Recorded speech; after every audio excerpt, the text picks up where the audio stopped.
আসসালামু আলাইকুম রহমতুল্লাহি বারাকাতু। আজকে আমি প্রায় 3 দিন অনলাইনে আসি না। আজকে অনলাইনে ঢুকলাম বিকালবেলা। আসলে অনলাইনে যখন ঢুকছি, ঢুকার পরে ফেসবুকে ঢুকার পরে আমি একটা ভিডিও দেখলাম। দেখার পরে আসলে আমার মনটা অত্যন্ত খুশিতে, আমার মনটা এত খুশি যা আপনাদেরকে আমি বলে বোঝাতে পারবো না। যে আমাদের বাংলাদেশের কোরআনের ফাঁকি আবু রাহান সেনেগালের মতন একটি ইউরোপ রাষ্ট্রে আমাদের বাংলাদেশের পতাকা উড়াইয়া দিয়ে আসলো। সে আবু রাহান ভাই কোরআন হাফেজ। কোরআন প্রতিযোগিতায় সেনেগালের জমিনে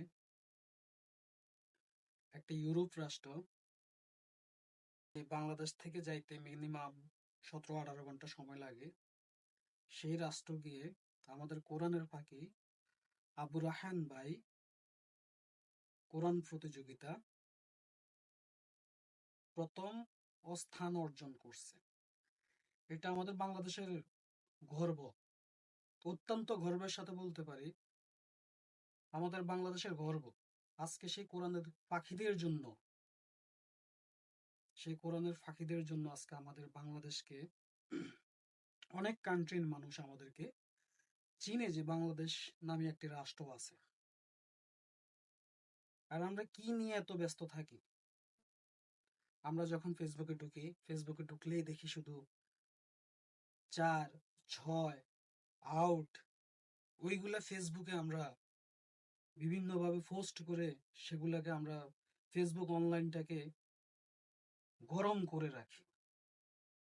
আমাদের উচিত যে আমাদের বাংলাদেশের কোরআন, যারা কোরআন প্রতিযোগিতা বিভিন্ন রাষ্ট্রে গিয়ে বাংলাদেশের পতাকাটাকে উড়িয়ে আসে, হুম, তাদেরকে নিয়ে আমরা ফেসবুকে প্রত্যেকটা সোশ্যাল মিডিয়ার মধ্যে তাদেরকে নিয়ে আমাদের উচিত, তাদেরকে নিয়ে আমরা ভালো কিছু লিখি, তাদেরকে পোস্ট করি, তাদেরকে আমরা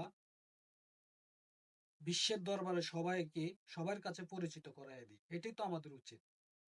আমরা কি কে 4 মারলো, কে 6 মারলো, কে কয়জন আউট করলো, আমরা সেটা নিয়ে কিন্তু ব্যস্ত থাকি। কিন্তু আমরা যেটা নিয়ে ব্যস্ত থাকার কথা, আমরা সেটা নিয়ে ব্যস্ত থাকি না। সেটা নিয়ে আমরা ব্যস্ত থাকি না। সেনেগালের জমিনে আমাদের আবু রাহান ভাই কোরআন প্রতিযোগিতা ফার্স্ট হয়েছে। সেটা দেখে আমার মনটা এত খুশি যা আমি আপনাদেরকে বলে আমি বোঝাতে পারবো না। অবশ্যই সেই ভিডিওটি আপনারা দেখবেন। আমি আপনাদেরকে দেখাবো যেটা ভালো জিনিস সেটা আপনারা অনলাইনে ধরেন, অনলাইনে আনেন, সবার কাছে সেটাকে তুলে ধরেন, সবার কাছে সেটাকে তুলে ধরেন। সেটাই হবে আপনার ওই দুনিয়ার শ্রেষ্ঠ সম্বল। অযথা কোনো কিছু আপনার ওই দুনিয়ায় কোনো কাজে আসবে না। যেটা কাজে আসবে সেটা নিয়ে ভাবুন, সেটা নিয়ে চিন্তা করুন।